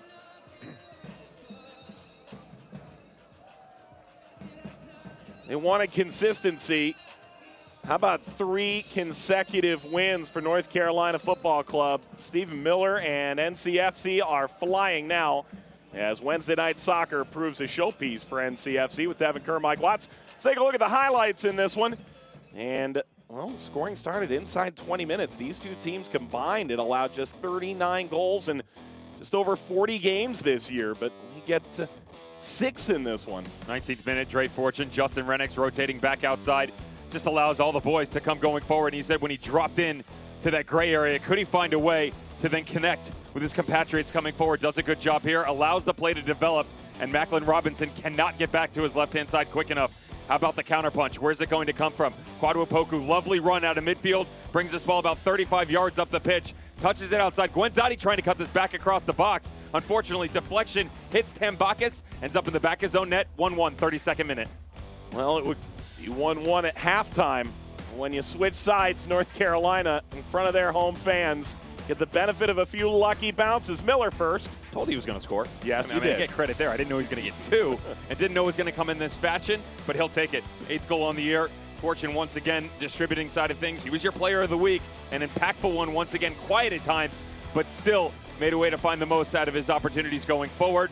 And then the substitute, Manny Perez. What could he do when he got his chance coming forward? A guy who picked up a knock a few weeks back, and you know what's taken him a bit of time? His manager admitted it, but they still found a way to give him confidence going forward. Another deflection. This is my favorite, though. DJ Taylor, good rotation by Perez to the right-hand side. Holds up on the patient side of things, allows it to develop for him going forward. Trailing run by Stephen Miller on the back side of things. They would make it 3. They would make it 4. Could they get it any closer? Yes, they could, but too little, too late. Neil Collins and boys will tuck their tail in between their legs. 4-2. Magnificent performance for NCFC. Devin, you think about the Eastern Conference right now. It's a happy mess. There's a lot going on, but I'll tell you what, with Indy 11 on the backside of things, they're sitting in 5th. NCFC have to be wary of what's going on behind them. 3 or 4 games at hand on the teams in front of them for Martin Rennie's squad. North Carolina next against Louisville on ESPN Plus Saturday. For Tampa Bay, they've got Memphis on Saturday at Al Lang Stadium. Wow, North Carolina, sunny, rain with a chance of 4 goals. Producer Ava Ponte, Director Gage Tillotson, Eric Falero, Mike Friedman, and Brad Baker, Devin Kerr alongside Mike Watts saying thanks for watching as Wednesday Night Soccer sees North Carolina powered by the Rowdies and Cary. Thanks for watching Wednesday Night Soccer. Good night. This copyrighted telecast of the United Soccer League Championship cannot be retransmitted, rebroadcast, or reproduced without the expressed written consent of the United Soccer League Championship.